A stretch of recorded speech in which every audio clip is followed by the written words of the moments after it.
రామాయణంలో యుద్ధభూమిలో ఆదిత్య హృదయం పుట్టింది. ఎలా అయితే అర్జునుడు విషాదాన్ని పొందాడో అలాగే ఇక్కడ రామచంద్రమూర్తి కూడా బడలిక చెందారు. రావణ సంహారం ఎలా చెయ్యాలి అని ఆలోచన చేస్తున్నారు. అక్కడ కృష్ణ భగవానుడు ఉపదేశం చేశాడు, ఇక్కడ అగస్త్య మహర్షి ఉపదేశం చేస్తున్నారు. గమ్మత్ ఏమిటంటే రాముడికి అనేకమైన అస్త్రములను ఉపదేశం చేసిన వాళ్ళు ఉన్నారు. బ్రహ్మాస్త్రము, యామ్యాస్త్రము, ఐంద్రాస్త్రము, వారుణాస్త్రము, తర్వాత పాశుపతాస్త్రము, ఇవన్నీ ఉపదేశం చేశారు. ఇవాల్టి రోజున మనం ధనుర్వేదంలో ఉన్న అస్త్రాలని ఉపదేశం పొందడానికి వీలు కుదరదు. కానీ మీకు రామాయణంలో ఎక్కడా ఏ దేవతని ఉద్దేశించి కూడా 24,000 శ్లోకాలలో ప్రత్యక్షంగా ఒక దేవతా స్తోత్రములనేటివి కనపడవు. ఒక్క ఆదిత్య హృదయ స్తోత్రాన్ని ఒక్కదానే మహర్షి కటాక్షించారు. అది కూడా ఎంతసేపు ఎలా కటాక్షించారో తెలుసా అండి? ఆదిత్య హృదయానికి ఒక రహస్యం ఉంది. మీరు బ్రహ్మాస్త్రం పొందలేరు, ఐంద్రాస్త్రాన్ని పొందలేరు, యామ్యాస్త్రాన్ని పొందలేరు, వాయవ్యాస్త్రాన్ని పొందలేరు. అందుకే అక్షర రూపమైన అస్త్రాన్ని ఎంతకాలమునకు మీరు పొందేటట్టుగా మహర్షి జాతికి చేసిన కృప ఆదిత్య హృదయం. ఆదిత్య హృదయం మీ అమ్ముల పొదిలో ఉంటే రాముడి దగ్గర ఎన్ని అస్త్రాలు ఉన్నాయో అన్ని అస్త్రాలు మీరు చేతిలో పట్టేసుకున్నట్టే. అంత శక్తివంతం ఆదిత్య హృదయం. అందుకే మహర్షి దాన్ని ఉపదేశం చేస్తూ 31 శ్లోకాలు మాత్రమే చెప్పారు. 31 శ్లోకాల్లో అవి ప్రారంభం చెయ్యడం కూడా తతో యుద్ధ పరిశ్రాంతం అంటూ మొదలవుతుంది. తత్వతో మొదలైన కాండ సుందరకాండ. తతో రావణ నీతాయా సీతాయా శత్రుకర్షణ అని మొదలైంది. తత్వతో మొదలై తత్వతో పూర్తయింది సుందరకాండ.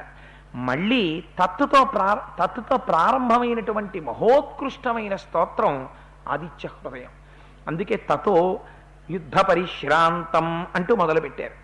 గమ్మత్ ఏమిటంటే ఈ 31 శ్లోకాల్లోనూ మొట్టమొదటి శ్లోకాన్ని మీకు అగస్త్య మహర్షి వచ్చి చూసి కిందకి దిగారు అనేటటువంటి పరిచయ శ్లోకంగా పక్కన పెడితే 30 శ్లోకాలు మిగులుతాయి.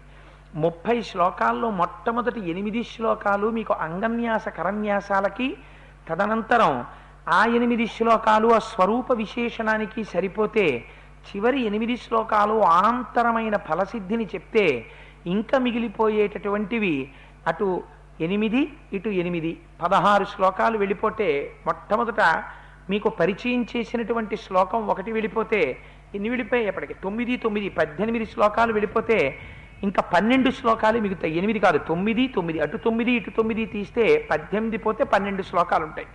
18 12 30 మొట్టమొదటిది అగస్త్య మహర్షి కిందకి దిగినటువంటి శ్లోకం 31 శ్లోకాలు.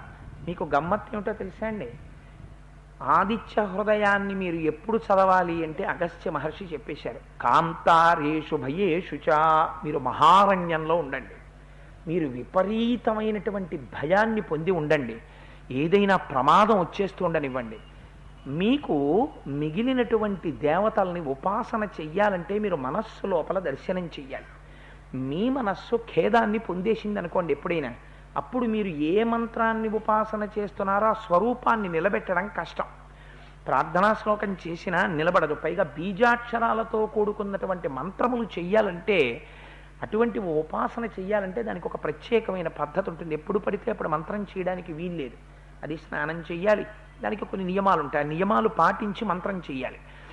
ఆదిత్య హృదయానికి మీకు ఆ బాధ లేదు. మీరు నడుస్తూ కూర్చుని నిలబడి అరణ్యంలో ఉండండి, ఎక్కడ మీకు భయం వేయనివ్వండి. ఒక్కసారి మీకు అదృష్టం ఏమిటంటే సూర్యుడు ఎప్పుడూ ఆకాశంలో ఉంటాడు. నేను సూర్యుడిని చూడలేదన్న వెర్రివాడు ప్రపంచంలో ఉండడు. కళ్ళు మూస్తే సూర్యదర్శనం అయిపోతుంది మీకు. అటువంటి కానీ ఒక్కటి జ్ఞాపకం పెట్టుకోండి, ఆదిత్య హృదయం చదివేటప్పుడు కళ్ళు మూసి నమస్కారం చేస్తే సూర్యోదయం అవుతున్న సూర్యుడిని ఉపాసన చేయాలి. ఉపాసన చేసి 3 సార్లు చదవమని ఇందులో మహర్షి చెప్పారు. కానీ ద్వాదశాత్మన్నమోస్తుతే 12 ఆదిత్యుల్ని అందులో ఉపాసన చెప్పారు. అందుకే నిన్నటి రోజున ఇక్కడ ఆదిత్య హృదయం జరిగితే 12. అందుకని మీకు మిగిలినటువంటి దేవతా స్వరూపాలు ఈ కంటితో చూడ్డానికి కుదరదు. ఒక్క సూర్యనారాయణమూర్తిని మాత్రం మీరు ఈ కంటితో చూడొచ్చు ఎదురుగుండా. ఈ కంటితో చూసి దర్శనం చేసి నమస్కారం చేసుకోవచ్చు. చేసేసి మీరు ఎలా ఉండండి, మీకు చాలా భయం వేసేసింది అనుకోండి, వెంటనే ఒక్కసారి కళ్ళు మూసుకుని తతో యుద్ధ పరిశ్రాంతం సమరే చింతయా స్థితం రావణం చాగ్రతో దృష్ట్వా యుద్ధాయ సముపస్థితం, తప్పులు లేకుండా 31 శ్లోకాల్ని కంగారుగా కాకుండా ఉచ్చారణ దోషం లేకుండా చదివితే ఎంతసేపు పడుతుందో తెలుసా అండి? ఖచ్చితంగా సూర్యమండలాంతర్వర్తి అయినటువంటి భగవానుడు సూర్యబింబంగా ఆకాశంలోకి వచ్చి ప్రస్ఫుటంగా ఉదయించడానికి ఎంత సమయం పడుతుందో ఆదిత్య హృదయం చదవడానికి అంతే సమయం పడుతుంది. అలా దాన్ని తీసుకొచ్చారు మహర్షి. వేదంలో ఉన్నటువంటి సమస్త సారాన్ని పిండి ఆదిత్య హృదయంలో పెట్టేశారు. అందులో మొట్టమొదటి భాగంలో ఏం చేస్తారంటే స్వామిని స్తుతి చేస్తారు. స్తుతి అంటే నువ్వు అంతటి వాడివి, నువ్వు ఇంతటి వాడివి అని చెప్తారు. రశ్మిమంతం సముద్యంతం దేవాసుర నమస్కృతం పూజయస్వ వివస్వంతం భాస్కరం భువనేశ్వరం సర్వదేవాత్మకోహేష తేజస్వీ రశ్మిభావన ఏష దేవాసురగణాన్ లోకాన్ పాతి గభస్తిభిః ఏష బ్రహ్మా చ విష్ణుశ్చ శివ స్కంధ ప్రజాపతి అని చెప్తారు. తర్వాత ఏం చేస్తారంటే మీకు తెలిసి కానీ తెలియక కానీ ఆదిత్య హృదయం చదివేటప్పుడు నుతి వెళ్ళిపోతుంది అందులో. అంటే మీకు రుద్ర ప్రశ్నలో రుద్రాధ్యాయము అని అందులో నమస్తే అస్తు భగవన్ విశ్వేశ్వరాయ మహాదేవాయ త్రయంబకాయ త్రిపురాంతకాయ త్రికాగ్నికాలాయ కాలాగ్నిరుద్రాయ నీలకంఠాయ మృత్యుంజయాయ సర్వేశ్వరాయ సదాశివాయ శ్రీమన్మహాదేవాయ నమః అని నమో హిరణ్యబాహవే సేనాన్యే దిశాంచ పతయే నమో నమో అని ఉభయతర నమస్కారాలతో నమకం ఎలా పెడుతుందో అలా మీకు నుతి వెళ్ళిపోతుంది. అందుకే నమ పూర్వాయ గిరయే పశ్చిమే గిరయే నమః జ్యోతిర్గణానాం పతయే దినాధిపతయే నమః జయాయ జయభద్రాయ హర్యశ్వాయ నమో నమః నమ ఉగ్రాయ వీరాయ సారంగాయ నమో నమః నమ పద్మప్రబోధాయ మార్తాండాయ నమో నమః బ్రహ్మేశానాచ్యుతేశాయ సూర్యాయాదిత్యవర్చసే భాస్వతే సర్వభక్షాయ రౌద్రాయ వపుషే నమః అని నమకంతో నుతి కింద పెడుతుంది. అలా నుతి కింద వెళ్ళడంలో ఏమవుతుందంటే మీకు తెలియకుండానే దాని శబ్దశక్తి చేత దాన్ని పలికేటట్టు పలకడం మీరు అలవాటు చేసుకున్నారనుకోండి, మీ లోపల నుంచి ఒక ఉత్సాహం పుడుతుంది. అది గురుముఖత ఉపదేశాన్ని కూడా పొందారనుకోండి మూలమంత్రంతో, ఇంకా దాని శక్తి కవచం కట్టేసుకున్నట్టే. అందుకని మీరు కళ్ళు మూసుకుని సూర్యభగవానుడి యొక్క ఉదయం జరుగుతూ ఉంటే దాని ఎదురుగుండా కూర్చునో లేకపోతే పూజామందిరంలో కూర్చుని, అంటే అది ఉపాసనా రహస్యం, అది ఉపదేశంలో చెప్తారు. నమస్కారం చేస్తూ ఒక్కసారి నమ పూర్వాయ గిరయే పశ్చిమే గిరయే నమః జ్యోతిర్గణానాం పతయే దినాధిపతయే నమః జయాయ జయభద్రాయ హర్యశ్వాయ నమో నమః నమ ఉగ్రాయ వీరాయ సారంగాయ నమో నమః నమ పద్మప్రబోధాయ మార్తాండాయ నమో నమః అని మీరు చదువుతుంటే అందులో ఉండేటటువంటి కొన్ని నామముల చేత అనేక ఫలితాలు సిద్ధించేస్తాయి మీకు తెలియకుండా. భాస్కర అని ఒక నామం వస్తుంది అందులో. ఆరోగ్యం భాస్కరాది చేత్, మీ శరీరారోగ్యం ఆ భాస్కరుడి చేతిలో ఉంటుంది. ఆ భాస్కర అన్నదాన్ని ఎక్కడ పెట్టాలో అక్కడ పెట్టేశారు. మహర్షి తీసుకెళ్ళి బిగించేశారు. మీరేం చెయ్యక్కర్లేదు. ఒక అస్త్రం మీద బ్రహ్మాస్త్రాన్ని అభిమంత్రించే ముందు బ్రహ్మాస్త్ర మంత్రాన్ని ఎలా పెడతారో అలా తీసుకొచ్చి కూర్చేశారు. కొన్ని మంత్రాలు కొందరు మాత్రమే చెయ్యాలి. ఆదిత్య హృదయానికి ఉన్న గొప్పతనం ఏమిటో తెలుసా అండి? అందరూ చదువుకోవచ్చు. అంత సాత్వికం చేసేసారు మహర్షి. దాన్ని చేసేసి ఈ జాతికి వాల్మీకి మహర్షి ఒక గొప్ప వరదానం చేసేశారు. అబ్బాయి మీకు ఏ కోరికలు ఉంటాయో నాకు తెలుసు, మీ అందరి కోరికలు సిద్ధించడానికి మీ అందరికీ ఒక అపురూపమైన బహుమతి ఇచ్చేస్తున్నాను. అందుకే అంత పరమపావనమైన, అందుకని ఆదిత్య హృదయం అంత శక్తివంతమైన ఆదిత్య హృదయంలో స్వామిని అనేక రూపాలతో కీర్తిస్తారు. ఈయనలో అన్ని స్వరూపాలు కలిసిపోయాయి అంటారు. అందుకే రశ్మిమంతం సముద్యంతం దేవాసుర నమస్కృతం పూజయస్వ వివస్వంతం భాస్కరం భువనేశ్వరం. ఆయన కిరణములు చొచ్చుకుని వెళ్ళనటువంటి ప్రదేశం ఉండదు. భాస్వరం ప్రకాశింపచేస్తాడు, చీకటిని పోగొడతాడు, అందరినీ మేల్కొలుపుతాడు. తూర్పు దిక్కున బయలుదేరుతాడు. తూర్పు దిక్కు పర్వతాన్ని గుర్తుగా కలిగినటువంటి వాడు పశ్చిమ పర్వతాన్ని గుర్తుగా కలిగి ఉంటాడు. ఆకాశమండలంలో తిరుగుతూ ఉంటాడు. ఋగ్యజుస్సామపారగ. అరుగ్వేదం అంటే వాక్కు, యజుర్వేదం అంటే కర్మ, సామవేదం అంటే హృదయంలో ఉండేటటువంటి సామ్యబుద్ధి, సౌమ్యమైన బుద్ధి. ఈ 3 వేదస్వరూపాలుగా లోపల ఉండేటటువంటి హృదయాన్ని ప్రశాంతంగా ఉంచుతాడు.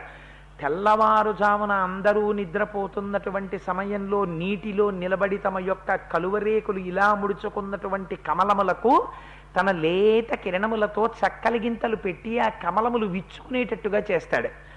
ఆ మహానుభావుడే ఘన వృష్టిరపాం మిత్రో వింధ్యవీధి ప్లవంగమహ. అటు నుంచి ఇటు దాటుతూ సముద్రంలో ఉండేటటువంటి ఉప్పు నీటిని తన కిరణముల చేత తాగుతాడు. తాను ఎలా పుచ్చుకుంటాడో తిరిగి తాను అలా ఇచ్చేస్తాడు తప్ప తను దాచుకోవడం చేత కానివాడు పరబ్రహ్మస్వరూపుడు. ఉప్పు నీటిని తాను పుచ్చుకొని తీయటి నీటిగా మార్చి మేఘం చేస్తాడు. అయ్యయ్యో, పిల్లలందరూ దాహంతో ఉన్నారని మేఘాన్ని పంపించి ఘన వృష్టిరపాం మిత్రో, నీటికి స్నేహితుడై ఉంటాడు. ఆదిత్య హృదయం చదివితే, లోకంలో ఉన్న వాళ్ళందరూ ఆదిత్య హృదయాన్ని చదివితే వానలు పడకపోవడం అన్నది ఉండదు. అపాం మిత్రో, ఆయన నీటికి మిత్రుడు. అందుకే నీటిని వర్షింపచేస్తాడు. మళ్ళీ అపాం మిత్రో వింధ్యవీధి ప్లవంగమహ. ఆ వింధ్యవీధి ఆకాశ వీధిలో తిరుగుతూ ఉంటాడు. బ్రహ్మేశానాచ్యుతేశాయ సూర్యాయాదిత్యవర్చసే, అన్నీ ఆయన అయి ఉంటాడు. ఎందుచేత ఆయన సృష్టిస్తాడు. ఆయన లేకపోతే సృష్టి లేదు. మీకు అందుకే చిన్నప్పుడు సైన్స్ లోకమంతా పరిడవిల్లుతోందంటే కారణం సూర్య భగవానుడే, ప్రత్యక్షమైనటువంటి దైవం. ఆయన కోరేది మాత్రం ఒక్కటే, కృతఘ్నఘ్నాయ దేవాయ జ్యోతిషాం పతయే నమః. ఎవడు కృతఘ్నుడు అంటే, నువ్వు అడిగినా అడగకపోయినా నీకు జీవితాన్ని ఇస్తున్న పరమాత్మ ఉదయిస్తున్నటువంటి సమయంలో నిద్రపోతున్నవాడు కృతఘ్నుడు. వాడు లేచి సూర్యోదయం జరుగుతున్నప్పుడు నమస్కారం చేసి ఉపాసన చెయ్యాలి. ఒంటి మీద యజ్ఞోపవీతం ఉన్న వాళ్ళందరూ సూర్యోదయానికి ముందర సంధ్యావందనం చెయ్యాలి. ఏ కారణం చేతనైనా ఆలస్యమైతే ప్రాయశ్చిత్తంతో అర్ఘ్యం ఇవ్వాలి. అందుకని కృతఘ్నఘ్నాయ దేవాయ జ్యోతిషాం పతయే నమః. ఆయన కృతఘ్నులై పాపులై ఉన్నటువంటి వారిని సంహరించడం కూడా పరమాత్మకి తెలుసు. ఆయన అన్నిటినీ ముట్టుకుంటాడు, కానీ దేని చేత కల్మషం ఆయనకి అంటదు. ఆయన శవం మీద ఆయన కిరణాలు పడతాయి, బురద మీద ఆయన కిరణాలు పడతాయి, శ్మశానంలో ఆయన కిరణాలు పడతాయి, యజ్ఞ వేదిక మీద ఆయన కిరణాలు పడతాయి, బంగారు మేడ మీద ఆయన కిరణాలు పడతాయి, పనికి మాలినటువంటి ఎందుకు పనికి రాకుండా రోడ్డు పక్కన పడిపోయినటువంటి ఒక కుక్క కళేబరం మీద ఆయన కిరణాలు పడతాయి. అన్నిటినీ ఆయన కిరణాలు భాసింపచేస్తాయి. ఆయన మాత్రం దేనితోటి సంగం ఉండదు. ఆయన కిరణములు దేన్ని ముట్టుకున్న ఆయన అపవిత్రుడు కాడు. తనంత తానుగా ఆయన పరబ్రహ్మస్వరూపుడు, జ్యోతిస్వరూపుడు, పరంజ్యోతి. అటువంటి వాడు ఏష బ్రహ్మాచ విష్ణుశ్చ శివ స్కంధ ప్రజాపతి. ఆయనే ప్రజాపతి, ఆయనే సృష్టి చేస్తాడు. సూర్యకిరణాలు లేకపోతే గర్భవతి అయిన స్త్రీ చీకట్లో ఉండిపోయింది అనుకోండి, గర్భంలో ఉండేటటువంటి శిశువుకి ఎదుగుదల ఉండదు. అందుకే మనకి తనంత తానుగా విటమిన్ ఈ ఎక్కడి నుంచి వస్తుంది అంటే సూర్యకిరణాల్లోంచి వస్తుంది. అందుకే నీతి శాస్త్రంలో మాట చెప్తారు, బాలార్క ప్రేత ధూమశ్చ. సూర్యుడు ఉదయిస్తున్న సమయంలో దీర్ఘ ప్రయాణం కాలినడకలో బయలుదేరకూడదు. ఎందుకంటే బాలార్కుడు అంటే తెల్లవారుజాము నుంచి బయలుదేరినటువంటి సూర్యకిరణాలు మీద పడితే లోపల ఉండేటటువంటి శక్తిని లాగేస్తాయి ఆ కిరణాలు. సాయంకాలం ఉన్నటువంటి సూర్యబింబానికి ఎదురుగుండా నించుని ఆడుకున్నా ఏదైనా చేసినా ఆ కిరణములు మీద పడితే, ఇప్పుడైతే బహుశా విటమిన్ ఈ అంటున్నారేమో దాన్ని, ఆ లోపల తనంత తానుగా ఒక శక్తిని సూర్యకిరణం ప్రవేశపెట్టేస్తుంది. అందుకని దేంటి ఎక్కడి నుంచి వస్తుంది ఆ విటమిన్ అంటే సూర్యకిరణాల్లోంచి వచ్చేస్తుంది. అంతే. తనంత తానుగా ఆయన లోకమును పోషిస్తాడు. ఆయన స్కందుడు. ఎక్కడో లోకాల్లో ఉన్నవాడు ఇక్కడ ఈ కంటితో మీరు చూసేట్టు కనపడతాడు, అక్కడున్నవాడి కిరణాలు ఇక్కడ పడతాయి. ఆయన ఆతపి మండలి మృత్యు పింగళ సర్వతాపన. ఆయన తపింప చేసేస్తాడు లోకాల్ని. ఆయన సృష్టి చేస్తాడు, అన్నం పెడతాడు, పోషిస్తాడు, లయం చేసేస్తాడు. ఆయన చెయ్యనిది ఉండదు, అన్నీ ఆయన చేతే జరిగిపోతుంటాయి. ఎందుకని శంకర భగవత్పాదులు అంటారు, ప్రత్యాయాంతి గతా పునర్న దివసాహ కాలో జగద్దక్షక. కాలస్వరూపుడై తినేస్తుంటాడు లోకాన్నంతటినీ. ఎందుకని సూర్యోదయ సూర్యాస్తమయాల చేత రోజులు వెళ్ళిపోతుంటాయి. ఎన్ని రోజులు వెళ్ళిపోతుంటే మన ఆయుర్దాయం కూడా అంత తగ్గిపోతుంటుంది. అందుకని సూర్యోదయ సూర్యాస్తమయాల్లో కాలస్వరూపుడై జీవుల యొక్క ఆయుర్దాయాన్ని గ్రసిస్తుంటాడు. మార్తాండ, ఆయనే మధ్యందిన మార్తాండుడై ఆకాశ మార్గంలో నిలబడతాడు. అందుచేత ఆయన చెయ్యనిదేమిటి? ఏష బ్రహ్మా చ విష్ణుశ్చ శివస్కంధ ప్రజాపతి హిరణ్యరేతా దుర్ధర్షో గిరిశో గిరి శంభు అన్నారు ఆయన. శంభు అంటే శం అంటే సుఖమునకు కారణమై ఉంటాడు. శరీరంలో ఆరోగ్యం బాగుంటే కదా ఏ సుఖమైనా అనుభవించడం. అందుకని ఖగపూషా గభస్తిమాన్, ఆయనే ఖగ, ఆకాశమునందు తిరుగుతూ సుఖమునకు కారణమవుతాడు. మనం ఒక సుఖాన్ని అనుభవించాలి అంటే, ఆ సుఖాన్ని పొందాలి అంటే సూర్యనారాయణమూర్తి యొక్క అనుగ్రహం ఉండాలి. అందుచేత ఇన్ని రకాలుగా ఆయనే సృష్టికర్త, ఆయనే స్థితికర్త, ఆయనే లయకర్త, ఆయనే ప్రళయకర్త, ఆయనే స్కందుడు, ఆయనే హిరణ్యగర్భుడు, ఆయనే ప్రజాపతి, ఆయనే పితృదేవతలు, ఆయనే బ్రహ్మాండం, ఆయనే ఈ విశ్వమంతా ఆయన తప్ప వేరొకటి లేదు, ఉన్నదైన ఒక్కటే. అందుకని అటువంటి సూర్యుడికి నేను నమస్కరించుచున్నాను అనగానే ఏం జరుగుతుంది అన్నారు. అంటే అగస్త్య మహర్షి అన్నారు, ఏతత్ త్రిగుణితిం జప్త్వా యుద్ధేషు విజీష్యసి అస్మిన్ క్షణే మహాబాహో రావణం త్వం వధిష్యసి. ఇక్కడ గమ్మత్ ఏంటంటే, ఆదిత్య హృదయంలో ఒక గమ్మత్తు ఉంది. పిలిచినప్పుడు మహాబాహో అని పిలుస్తారు, పూర్తి చేసినప్పుడు మహాబాహో అని పూర్తి చేస్తారు. ఎందుకు అలా పూర్తి చేయడం అంటే, అందులో తతో యుద్ధ పరిశ్రాంతం సమరే చింతయా స్థితం రావణం చాగ్రతో దృష్ట్వా యుద్ధాయ సముపస్థితం దైవతైశ్చ సమాగం యద్ద్రష్టుమభ్యాగతోరణం ఉపాగమ్య బ్రవీద్రామ అగస్త్యో భగవాన్ ఋషి రామ రామ మహాబాహో. పిలిచారు కదా, రామా రామా మహాబాహో అని పిలిచారు. ఎందుకు రామ రామ రెండు మాటలు అనడం ఎందుకు అంటే, ఇందులో మీరు ఒక గొప్ప దర్శనం. అసలు ఆదిత్య హృదయం ఏమి ఆదిత్య హృదయం అండి? దాన్ని గురువుల దగ్గర ఉపదేశం పొంది అందులో రహస్యం ఏమిటో తెలుసుకుని ఆదిత్య హృదయం చేస్తే అది కవచం కట్టేసుకున్నట్టే. ఇంకా అందుకే అందులో అంటారు రామ రామ మహాబాహో. రెండు మాటలు రామ రామ అండం ఎందుకు అంటే, తండ్రికి కొడుకు మీద చాలా ప్రీతి ఉంటుంది, వాత్సల్యం. అలా రామ రామ మహాబాహో. ఎన్ని బాహువులు చెప్పలేదు. మహాబాహో, నువ్వు సామాన్యుడివి కావు రామా, నరుడిగా నటిస్తున్నావు. నువ్వు శ్రీ మహావిష్ణువు. నీ చేతుల చేత సహస్రశీర్ష పురుష సహస్రాక్ష సహస్రపాత్, నువ్వు ఈ లోకములన్నిటినీ రక్షించగలిగిన వాడివి, అంతటా వ్యాపించిన వాడివి. ఇవాళ నరుడిగా ఉన్నావు. ఏమిటి నువ్వు నీ రెండు చేతులతో ఉన్నావు కనుక నువ్వు బెంగ పెట్టుకున్నావా? నరుడిగా ఉండి రావణుడిని చంపడం ఎలా అని ఎందుకు బెంగ పెట్టుకోవడం? రావణుడికి 20 చేతులు ఉన్నాయి, 20 చేతులతో వాడు ఆయుధ ప్రయోగం చేస్తున్నాడు. 10 తలకాయలు ఉన్నాయి. రామా, వాడికి ఎన్ని చేతులుంటే వాడికి కావాలి? నువ్వు మహాబాహో, నువ్వు శ్రీ మహావిష్ణువు. అందుకని నీ బాహువులు లోకరక్షణ కోసమని ఉన్నటువంటి బాహువులు.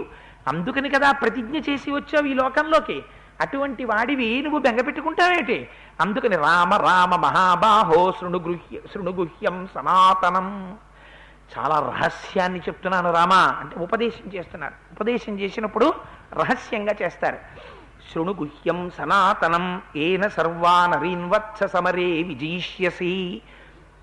ఒక గురువుకుంటుంది ఈ ఆర్తి, ఒక తండ్రికి ఉంటుంది ఈ ఆర్తి. అందుకే అగస్త్య మహర్షి అన్నారు, ఇది విను, ఎంత ధైర్యమో చూడండి చెప్పేటప్పుడు. అందుకని రామ రామ మహాబాహో శృణుగుహ్యం సనాతనం ఏన సర్వానరీన్వత్స సమరే విజయిష్యసి. ఇది నువ్వు చదువు రామా, నువ్వు విజయాన్ని పొంది తీరుతావు. ఆదిత్య హృదయం పుణ్యం సర్వశత్రు వినాశనం. సర్వశత్రువుల్ని జయిస్తావు రామా అన్నారు. ఆనాడు రాముడికి చెప్పారు, ఇప్పుడు మాకు రావణాసురుడు లేడు కదండి మాకెందుకు అంటారేమో. సర్వశత్రు వినాశనం, మీకే శత్రువులు ఉంటే వాళ్ళు పోతారు అంటే దాని ఉద్దేశం ఎవడి మీదో కోపం పెట్టుకుని ఆదిత్య హృదయం తెరవమని కాదు. ఎవరా శత్రువులు ఉండవలసిన వాళ్ళు?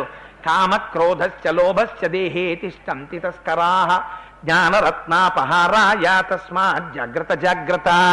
లోపల కామ క్రోధ లోభ మద మోహ మాత్సర్యములను గెలవగలిగిన శక్తి ఎక్కడి నుంచి వస్తుంది? ఆదిత్య హృదయంలోంచి వస్తుంది. అందుకని సర్వశత్రు వినాశనం జయావహం జపే నిత్యం మక్షయ్యం పరమం శివం సర్వమంగళ మాంగళ్యం సర్వపాప ప్రణాశనం చింతాశోక ప్రశమనం ఆయుర్వర్ధనముత్తమం రశ్మిమంతం సముద్యంతం దేవాసుర నమస్కృతం పూజయస్వం వివస్వంతం భాస్కరం భువనేశ్వరం. దాన్ని నమః నమః పెట్టి నామాల కింద మార్చేస్తారు మళ్ళీ. అదే ఆదిత్య హృదయంలో పద్ధతి తెలిస్తే కొన్నిటిని మీరు తీసుకుని నమః పెట్టడం అలవాటైతే దాన్ని నేర్చుకుంటే ఇవన్నీ మళ్ళీ నామాలు అయిపోతాయి. అదో ప్రక్రియ. అవన్నీ బహిరంగ వేదికల మీద చెప్పవలసినంత అవసరం ఏం లేదు. అందుకని అవన్నీ నామాలు అయిపోతాయి మళ్ళీ. అందుకని రామ ఇది సర్వమంగళ మాంగళ్యం, నీకు సమస్త శుభాల్ని ఇచ్చేస్తుంది. శత్రువుల్ని దునుమాడేస్తావు, ఉత్సాహం పుట్టేస్తుంది, నీ కోరికలన్నీ సిద్ధించేస్తాయి. రామ ఈ ఆదిత్య హృదయాన్ని పుచ్చుకో. ఏమిటి దాని పేరు? సూర్యస్తోత్రం అనకూడదా? అనలేదు మహర్షి. ఇది ఆదిత్య హృదయం అన్నారు. ఆదిత్యుడు అంటే అదితి యొక్క కుమారుడు. అదితి కుమారుడు సూర్య భగవానుడు. ఆయన చీకట్లో రాక్షసులు ఉంటారు. ఆదిత్యుడు ఆదిత్య హృదయము అని ఎందుకు పిలిచారంటే ఆదిత్యులు ద్వాదశాదిత్యులు అని 12 మంది ఉంటారు. అందుకే మీకు అందులో ద్వాదశాత్మన్నమోస్తుతే అని ఒక పేరు వస్తుంది మధ్యలో. అది ఎక్కడికి తీసుకొచ్చారంటే దాన్ని తీసుకొచ్చి నక్షత్ర గ్రహతారాణామధిపో విశ్వభావన తేజసామపి తేజస్వీ ద్వాదశాత్మన్నమోస్తుతే. సమస్త గ్రహములకు సమస్త నక్షత్రములకు అధిపతివై ఉంటాయి. అటువంటి వాడై మహానుభావుడు ద్వాదశాదిత్యులు ఆ సూర్యమండలంలో ఉంటారు. ఆ ఉన్నవాళ్లే ఇంద్రుడు, ధాత, భృగువు, పూషుడు, మిత్రుడు, వరుణుడు, ఆర్యముడు, అర్చిస్సు, వివస్వంతుడు, త్వష్ట, సవిత, విష్ణువు. ఇందులో హృదయము అంటే ఆ సూర్యమండలాంతర్వర్తి అయినటువంటి వారిలో ఉన్న ద్వాదశాదిత్యులలో 12గురులో ఒకడైనటువంటి శ్రీ మహావిష్ణువు యొక్క అంశకి విశేష ప్రాధాన్యత ఇచ్చి వచ్చిన వాడు విష్ణువే కనుక ఇవాళ ఆదిత్య హృదయంగా పరబ్రహ్మంగా స్తోత్రం చేస్తున్నారు మహర్షి అగస్త్యుడిని అడ్డుపెట్టి, అగస్త్య మహర్షి చేత ఉపదేశంతో. అందుకని దీన్ని కానీ నువ్వు చదివితే రశ్మివంతం సముద్యంతం దేవాసుర నమస్కృతం. ఇది ఎక్కడ చదవాలి? యుద్ధ భూమిలో ఉన్నాను కదండి. మరి యుద్ధ భూమిలో ఉండి చాలాసేపటి నుంచి యుద్ధం చేశాను, ఒళ్ళంతా నెత్తురు కారిపోతోంది, అశౌచంతో ఉన్నాను. అశౌచం అంటే నేనే ఇప్పుడు వెళ్ళి స్నానం చేసి రాలేదు, ఇప్పుడు మరి ఎలా? దాని గురించి నువ్వేం బెగ్గ పెట్టుకోకు రామా. కాంతారేషు భయేషు చ కీర్తయన్ పురుష కశ్చిన్నావసీదతి రాఘవ పూజయస్వైనమేకాగ్రో దేవదేవం జగత్పతిం ఏతత్ త్రిగుణితిం జప్త్వా యుద్ధేషు విజీష్యసి. రామా నువ్వు అరణ్యంలో ఉండు, యుద్ధభూమిలో ఉండు, ఇంట్లో ఉండు, బయట ఉండు, ఎక్కడుండు, నీకు ప్రమాదం వచ్చినా భయం వచ్చినా ఆదిత్య హృదయాన్ని చదువు, చాలు నిన్ను రక్షించేస్తుంది. ఒక్కసారి ఆ సూర్యమండలాంతర్వర్తిన సూర్య భగవానుడికి నమస్కారం చేస్తే అక్కడి నుంచి రక్షణ వస్తుంది. మళ్ళీ చిట్ట చివర పిలిచారు ఏమని? అస్మిన్ క్షణే మహాబాహో రావణం తం వధిష్యసి. మళ్ళీ చివర పిలిచారు మహాబాహో. విన్నవా ఆదిత్య హృదయం? ఇప్పుడు చదువుకో. ఇది చదివితే ఏమవుతుంది? ఇప్పటి వరకు ఏ రావణ సంహారం చెయ్యడం కోసమని నువ్వు బెంగ పెట్టుకుని ఇంత కష్టపడుతున్నావో ఆ రావణుడు తేలికగా నిహతుడైపోతాడు. అందుకని అస్మిన్ క్షణే మహాబాహో రావణం తం వధిష్యసి ఏవ ముక్త్వా తథాగశ్చో జగామ చ యథాగతం. ఇది గమ్మత్తు ఆదిత్య హృదయంలో. మిగిలిన వాళ్ళందరూ నిలబడ్డారు ఆకాశంలో రామరావణ యుద్ధం జరుగుతున్నప్పుడు. అగస్త్యుడు ఒక్కడే ఏం చేశాడో తెలుసా అండి? యుద్ధం జరుగుతుండగా వచ్చి చూశాడు, రాముడు నీరసపడుతున్నాడని కిందకి దిగాడు. ఆదిత్య హృదయం చెప్పాడు, రావణుడు నిహతుడైపోతాడయా, ఆదిత్య హృదయం చదువు అన్నాడు. శిష్యుడు 3 మాటలు చదువుకున్నాడు, తాను ఎలా వచ్చాడో అలా వెళ్ళిపోయాడు అంతే. మరి నిలబడి చూడక్కర్లేదా రావణ సంహారం అయిందో లేదో?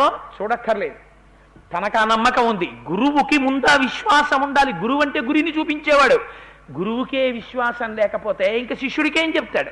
సంశయాత్మ వినశ్యతి. తనకు ఆ స్తోత్రమునందు నమ్మకం లేకపోతే ఉపదేశం చెయ్యడానికి గురువు అనర్హుడు.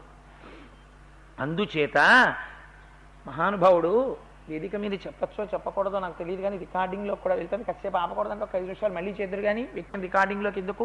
ఈ గురువుకి ఆ నమ్మకం ఉండాలి. ఆ నమ్మకం ఉన్న గురువులు ఇచ్చారు కాబట్టి నిలబెట్టింది. అందుకని అగస్త్య మహర్షి వచ్చి ఉపదేశం చేసి నిలబడలేదు, ఉపదేశం చేసి వెళ్ళిపోయారంతే. అస్మిన్ క్షణే మహాబాహో రావణం తం వధిష్యసి ఏవ ముక్త్వా తథాగశ్చో జగామ చ యథాగతం. ఎలా వచ్చారో అలా వెళ్ళిపోయారు. ఇంకా నేను చూడడం ఏమిటి, చచ్చిపోయినట్టే రావణాసురుడు, ఇంకా నేనే అనుమానపడక్కర్లేదు, మా వాడికి చెప్పేశాను ఆదిత్య హృదయం, వెళ్ళిపోయారంతే గురువు గారు. ఇది నమ్మకం. అందుకని గురువుగారు నిలబడక్కర్లేదు, అక్కడ వెళ్ళిపోయారంతే. ఎంత విశ్వాసమో చూడండి. ఇవాళ రామాయణాంతర్గతంగా యుద్ధకాండ చెప్తే తప్ప మీకు ఏ కాండ చెప్పినా ఆదిత్య హృదయం రాదు. మళ్ళీ ఆదిత్య హృదయంగా చేసుకోవాలంతే, ఉపన్యాసం చెప్పుకోవాలి తప్ప రామాయణాంతర్గతంగా వచ్చేటటువంటి పరమోత్కృష్టమైన అమృత భాండం ఆదిత్య హృదయం. అది రావడం కాదు, మాఘపాదివారం నాటి సాయంకాలానికి వచ్చి అటువంటి ఆదిత్య హృదయాన్ని ఉపదేశం చేసి అగస్త్య మహర్షి వెళ్ళిపోయారు. పెద్దల్ని నమ్ముకుని ధర్మపథంలో ఉన్నవాణ్ణి గురువులు పిలిచినా పిలవకపోయినా తమంత తాము వచ్చి ఎలా రక్షిస్తారో రామచంద్రమూర్తి జీవితంలో అగస్త్య మహర్షి తనంత తానొచ్చి చేసిన ఉపదేశమే గుర్తు. రావణాసురుడికి చేశారా ఉపదేశం ఎవరైనా? ఎవ్వరూ చెయ్యలేదు. జీవితంలో కావలసింది ఏమిటో తెలుసా అండి? మనం కౌగిలించుకున్న ఐశ్వర్యం, మనం కౌగిలించుకున్నటువంటి నేను చదివాననుకున్న చదువు, ఇదేది మిమ్మల్ని రక్షించదు. మిమ్మల్ని రక్షించగలిగినది ఏదైనా ఉంటే ఒక్కటే, భగవంతుణ్ణి నమ్మినటువంటి వారి హృదయంలో మీకు స్థానం దొరికితే వారు మనస్సులో చేసేటటువంటి ఆశీర్వచనం మిమ్మల్ని కాపాడుతుంది. మనకు అందుకే నేర్పారు. అగస్త్య మహర్షి హృదయంలో రామచంద్రమూర్తి స్థానం సంపాదించుకున్నారు. పిలిచినా పిలవకపోయినా శిష్యుడికి ఇబ్బంది వచ్చేటప్పటికి గురువు తనంత తానొచ్చి ఉపదేశం చేసి వెళ్ళిపోయారు. ఇంకా గురువు ఏం చెయ్యాలి? రోజు నీ పక్కన కూర్చుని చెప్పాలా నీకు చదువు? అక్కర్లేదు. గురువు చేసిన ఈ మహోపకారం చాలు. ఆ గురువుని తలుచుకోకుండా నువ్వు ఏదైనా చెప్పినా, ఆ గురువుకి మంగళాశాసనం చేయకుండా పూర్తి చేసినా నువ్వు కృతజ్ఞుడవు. అందుకని గురువుకి నమస్కారం చేసే చెయ్యాలి.